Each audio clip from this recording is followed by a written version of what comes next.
Welcome to the Didi and Lital Show. Advice, thoughts, and stories from a married couple on cybersecurity, technology, and life in general. Now here are your hosts, Didi and Lital.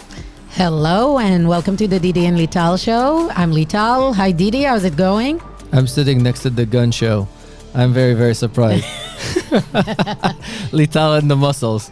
You're saying that my lifting program is working? Yes, it is. Yes, it is. Good. Everybody sees the biceps. I'm proud of it. Yes. I'm suffering through this program that I'm doing, so at least there's some outcome. Good. Thank you. You're welcome. Appreciate it. What's new in sports? What's new in sports? And let's not have 7 minutes to talk about it. Briefly tell the world. What did you talk about? I want to be Felger and Maz.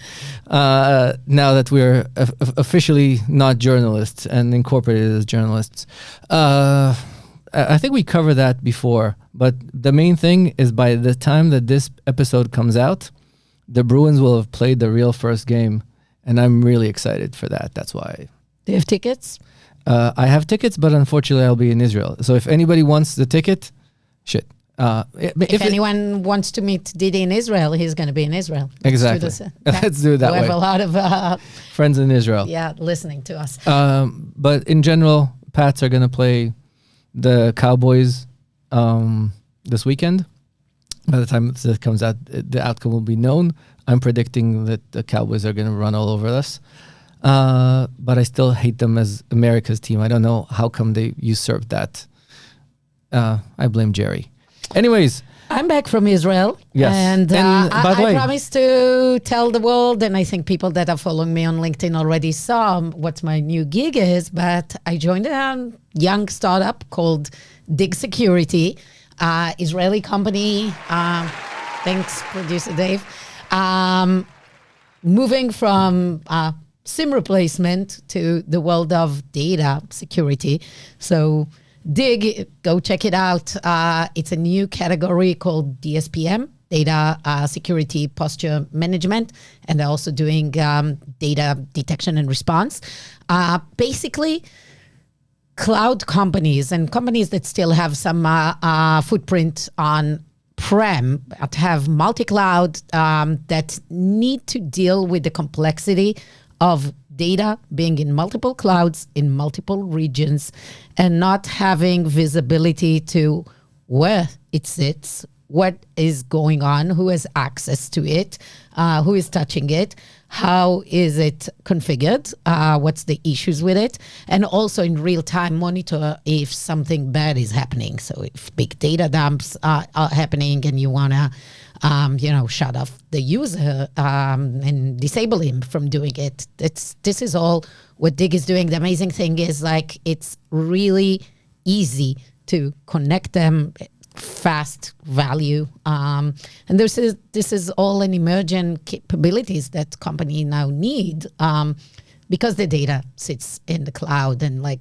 the old DLP doesn't work anymore. You cannot just sit with a sensor on your endpoint and prevent the data from leaking. So and hope for the best. Yeah. So very exciting, very competitive area.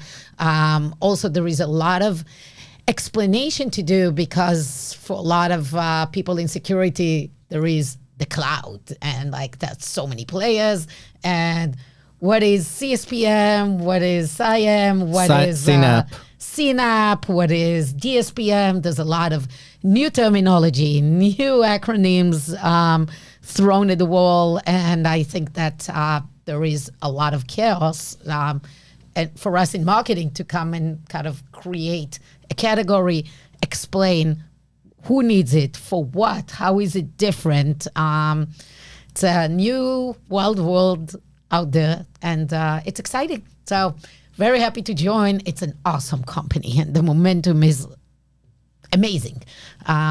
Really strong product, really, really strong engineering, and the pace of innovation they're driving is what made me join them. The product works. So that's awesome. Awesome. It's not trivial. No, it's not, Yeah.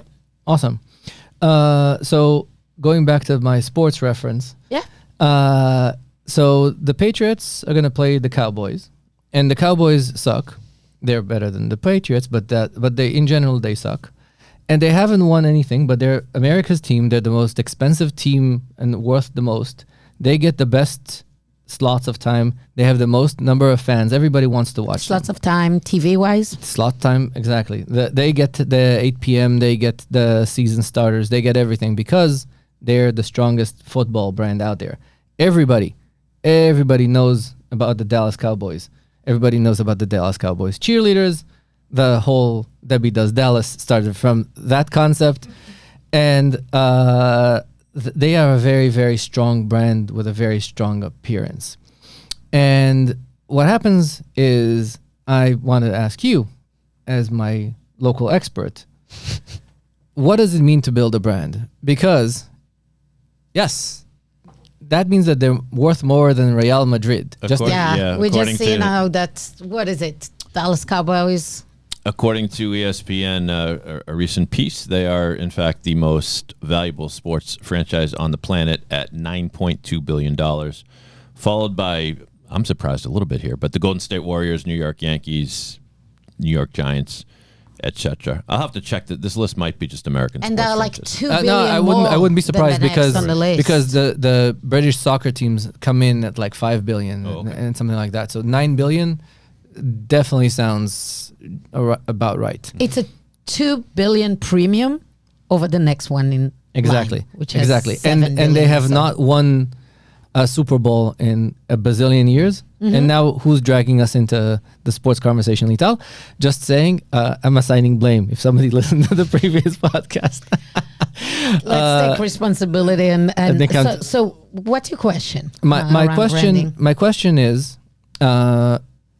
what is a brand? If you need to define in 3 seconds what is a brand, and then let's have a conversation about why are brands important, especially in security. Everywhere. How to build a brand, how expensive it is to build a brand, and what are common mistakes that people do when they build brands. So for me, and having spent 10 years at P&G, which like built the whole brand building framework, a brand is the mental representation that you have when I'm telling you a name, a brand name, or when you say the logo. Or you Nobody say- will fire you for buying IBM. The fact that people know that kind of state So of mind. that means, tell me in one word what IBM is for you, I guess. Trust. I would say trustworthiness.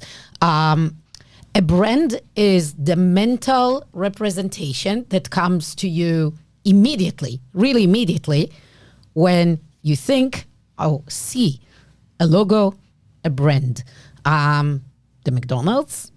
What do you see when you see the big The golden ox? The- You think about maybe you start salivating. Maybe you have some Pavlovian. It's the most primitive way that we react in a psychological deep way of connecting some attributes characteristic to something that is maybe amorphic or to goods.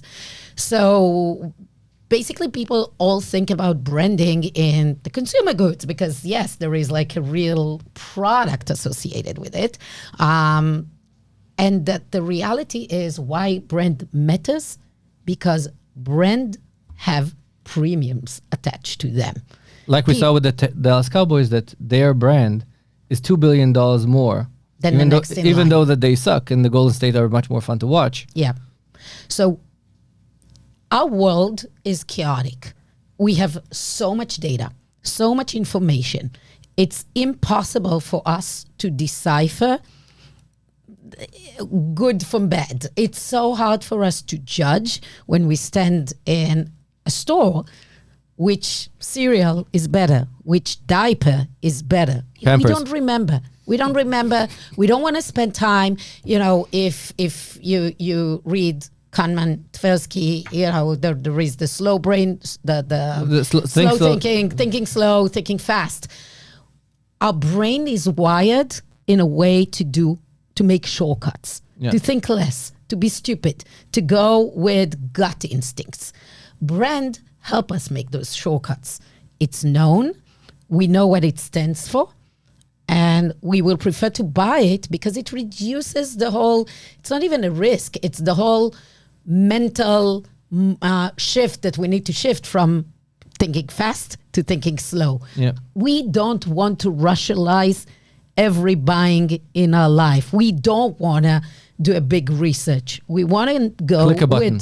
with the known, trustworthy, and that's why financially a brand has a premium. Now let's talk about it in security. So in or security, in any no, B2B. let's talk about insecurity, because insecurity, Yeah. from my perspective, the strength of the brand. If I'm a CISO, and right now, and there are CISOs that, like we had our friend Dima here, are more revolutionary, more exploratory, more Technical, technical, hands-on. hands-on. They're willing to take risks, but the majority of the CISOs out there, and this is not judgment. I have a lot of respect and a lot of fear for that position. So they would like to be able to explain in a rational way why they got breached. And if they need to say, listen, I put Ort, tiny brand, tiny company, unknown, as my sole gate to my organization, it's hard position to defend it to a board if I get popped. If I say I used Cisco firewalls and I used CrowdStrike and Okta and exactly all the big names, exactly, you have a strong stack. You have a strong stack. You say I put the best in class, best in brand security stack, but still they got over it. It's really easy for the board to recognize this. And I can tell you that as somebody that built a startup inside Cisco, we had big companies. We had like really big companies that were using us, big construction companies. But when a specific sporting goods company with a swoosh came in and tried our product, all the executives were excited because everybody knew who they were. They had a third of a large construction company here in Massachusetts that's huge. They had like 5,000 firewalls and 10 times the size of the contract. But the swoosh got everybody excited. Of course. Because it's a brand and people... It's a brand. You want to serve the brand. You want to serve the brand. You're not that excited in selling to a construction company. To a construction company that has no name. That has no name. Exactly. That's the thing. Brands makes us excited. They make us think about it. It's like we feel that we can relate to them. And that's why it's important to build a brand and to make it unique. Oh, we're still not done. That's our brand. That's called Audible brand. Yes. Now, what the thing is, there's this country singer called Arlo Guthrie. And in the start of the City of New Orleans, a very known song, he kind of rants on and on and on about the fact that everybody comes to him and says that they know how to sing a song and how to build a song and how to write a song. He says, nobody knows how to do this, even I don't. And I get the feeling with brands, it's the same thing. Everybody's sure that they know how to build a brand and how easy it is, and you can do this tomorrow morning. So, can you walk us with a few sentences how expensive it is to build a brand?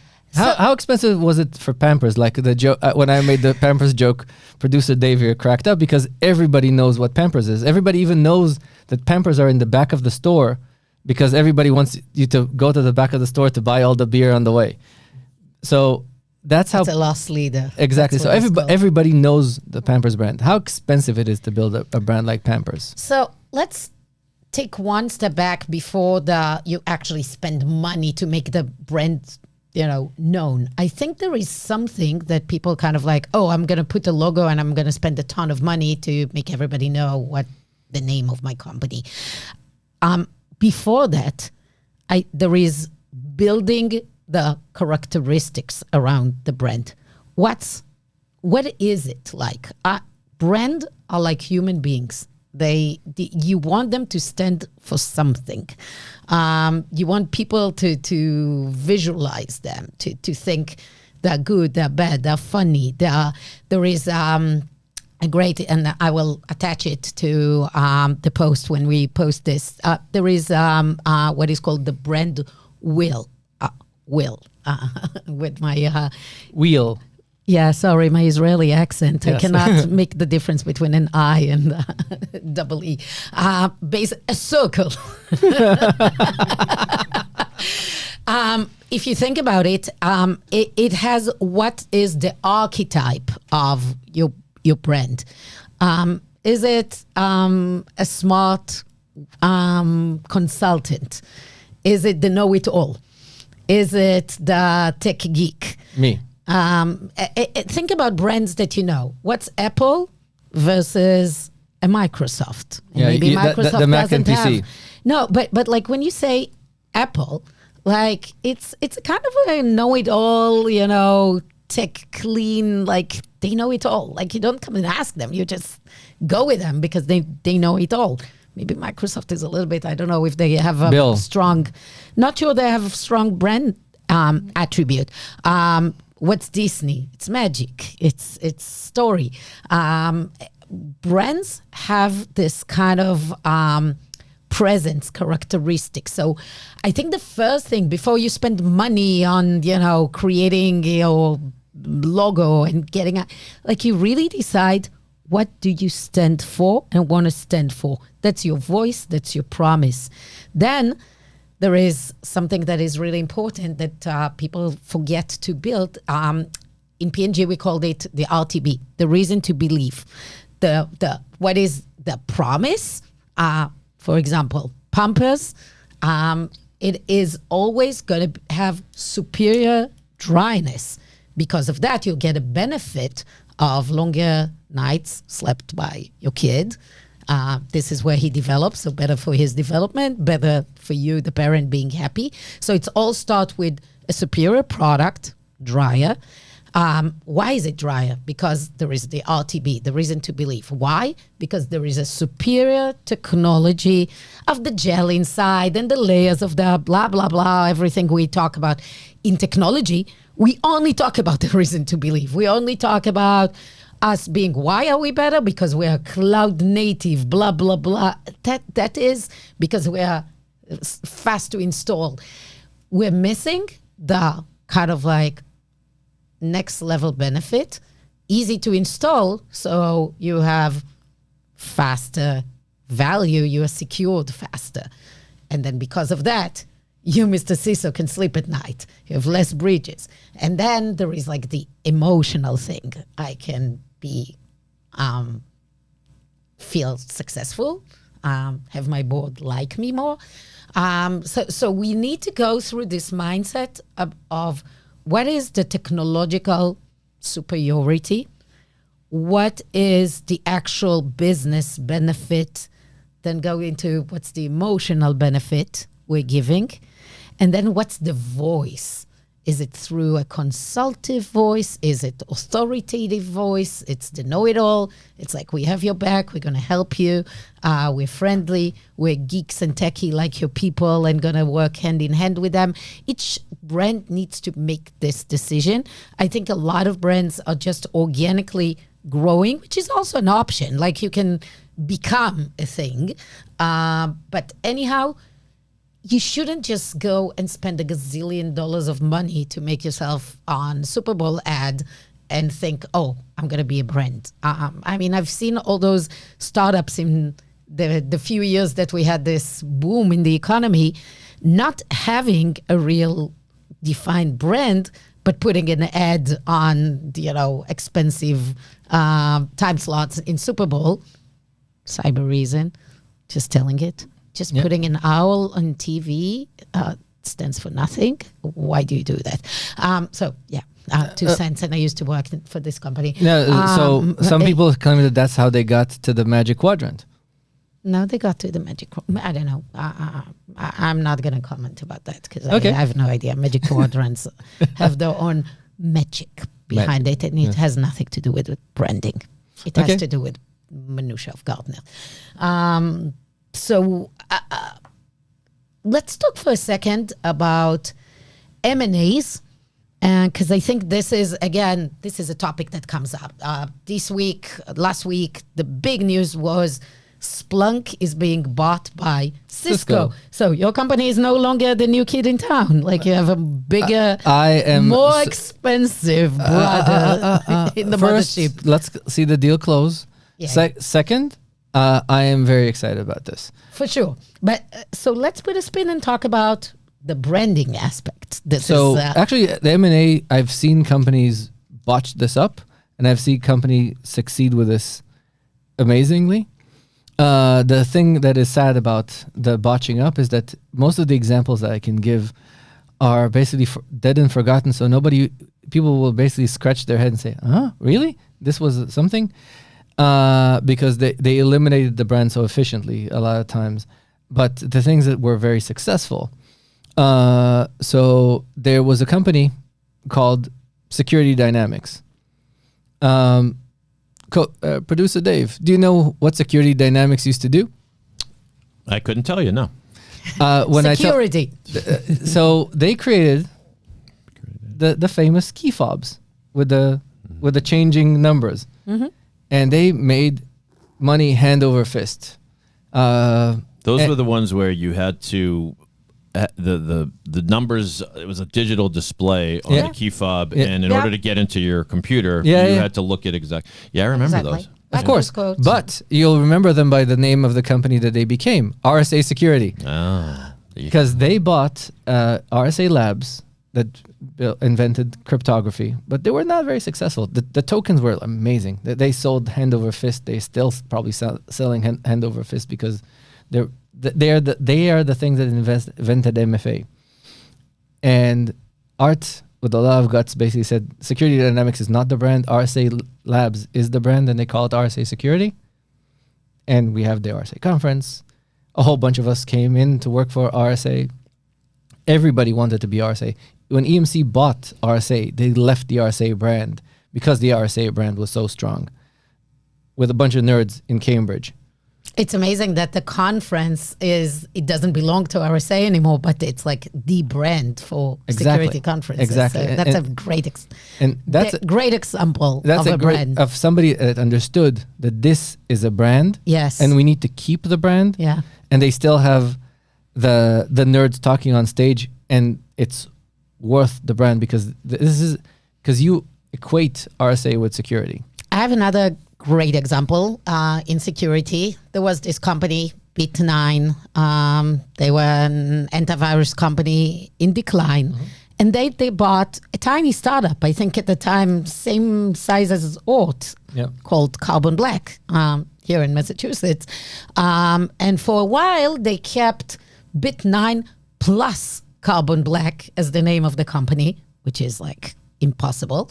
And then they did the crazy act at the time because Bit9 was well known, had a lot of customers and customer base was really strong, and they decided to completely remove the Bit9 name as they realized that it had declining brand attribution. The brand attribution was not innovative, was not cool, was not saying the future. And they realized that in a growing market at the time of the EDR market with companies like CrowdStrike emerging, they need a kind of cool kicking name, portray innovation, and they changed the company name to Carbon Black. At the time, and I was a player in the EDR market, there was a bold move. People thought they were crazy, but for a while, that kind of injected energy, success, and like very strong brand appeal around Bit9, which became Carbon Black. So that was an excellent move. I think it bought them a long time of longevity as a brand for something that was declining. Unfortunately, I don't think they're in the same good place that they used to be. I think they got bought by VMware and went the way of the dodo. Yeah, I guess. So that's a great example. So I want to say something.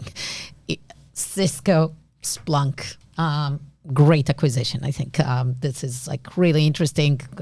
Time will tell what will happen there. I wouldn't remove the Splunk brand. Splunk is a cult. It has a bunch of followers. It has people that Splunk is part of the job description. They built a career of being in Splunk. People love the t-shirts. People love the brand. It's a strong brand. Don't kill it. Keep them. You kept Duo because it has it's brand equity and people love it and know it. And it's a separate brand. It's okay to be a big conglomerate like P&G with a couple of brands that stands for different things. You're big enough, Cisco, to keep a few different brands line. Keep Splunk. That's my 2 cents. Don't get me fired. Hire me as your consultant if you want. Lital, I have a quick question. Sorry to interrupt. I have a question for you, producer Dave here.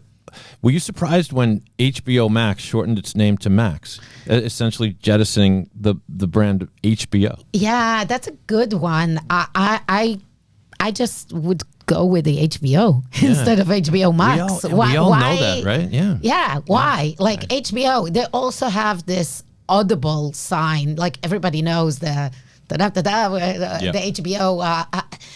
HBO is the thing. So if you ask me, HBO. Like Max is not as known, but they didn't hire me.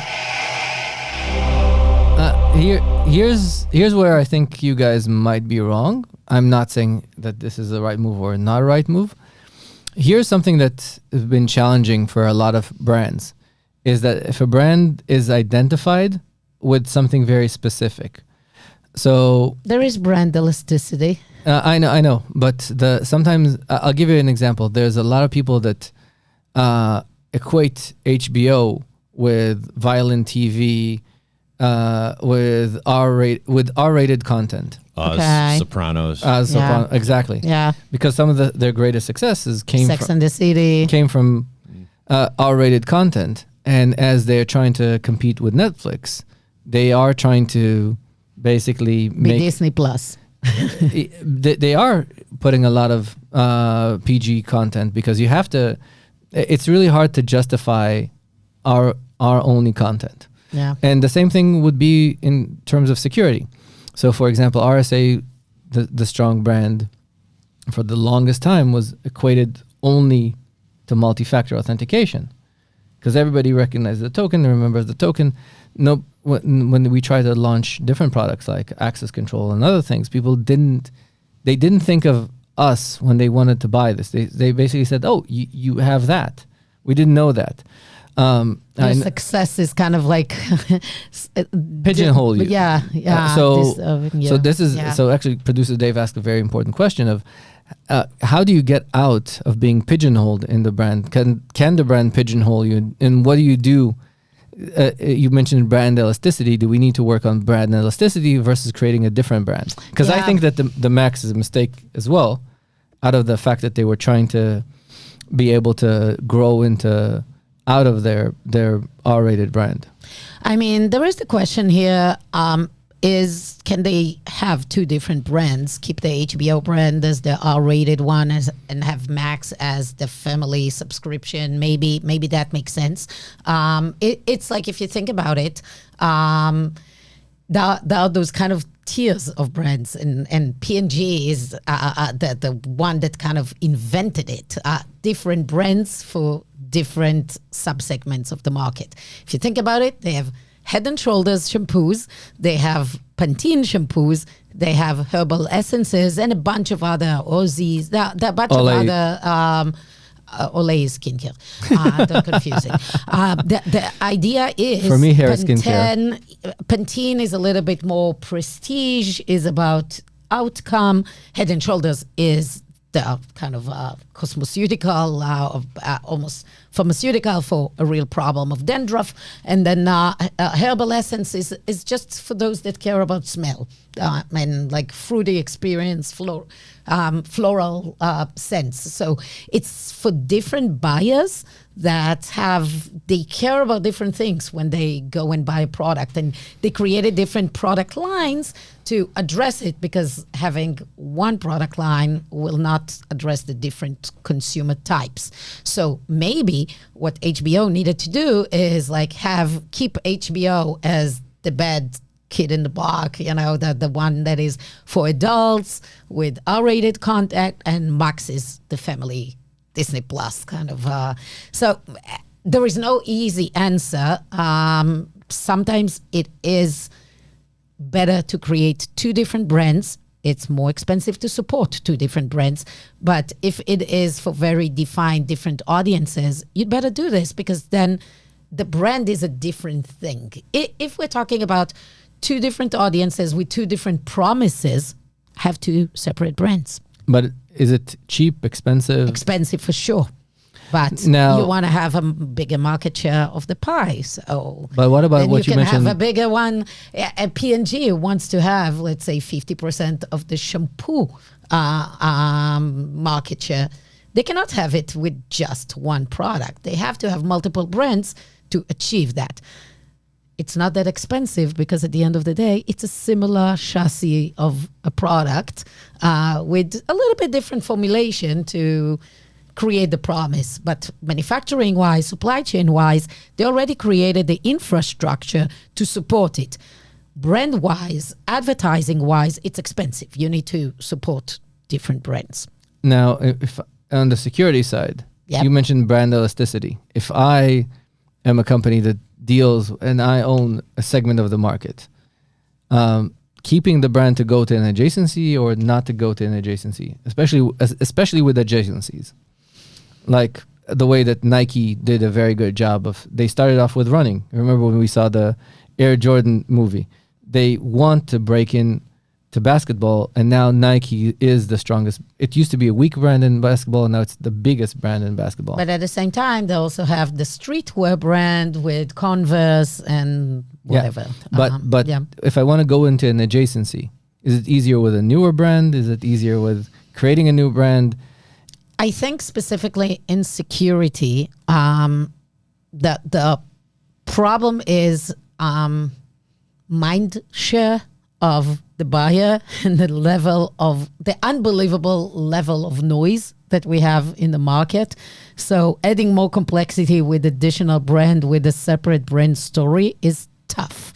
This is why it's so tough for all of us startups to build a brand, because it's hard to differentiate. There's so much noise, attention span. We are all fighting for attention span, first and foremost. So I would lean towards brand elasticity and trying to make the brand more like CrowdStrike, moving from not just being an endpoint company to being we secure it all across cloud, endpoint, services, whatever. They already have a strong brand, and I think they can do it. That's what they're saying, that they're where the workload is. Yeah. Is it successful? It takes time. I think still, as you said with RSA, people recognize you with what you were born with. Usually it's hard to expand.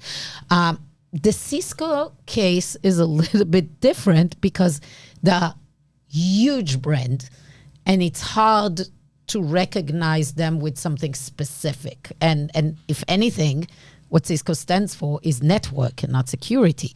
So to branch into security, they might need to have a brand like Splunk. If anything, maybe they should consider using the Splunk brand as the overall security brand now. I'm not speculating, and I'm not doing it. You really you're really trying to get me fired here.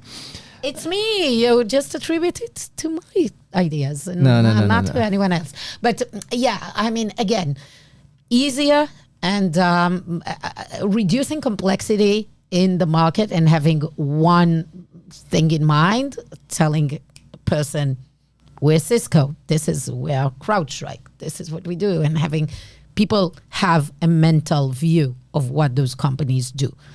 Expand it if you don't own that. Yep. That's what I want to say. If you are not owning the kind of like mental attribution that you want to own, then consider expanding. Yeah.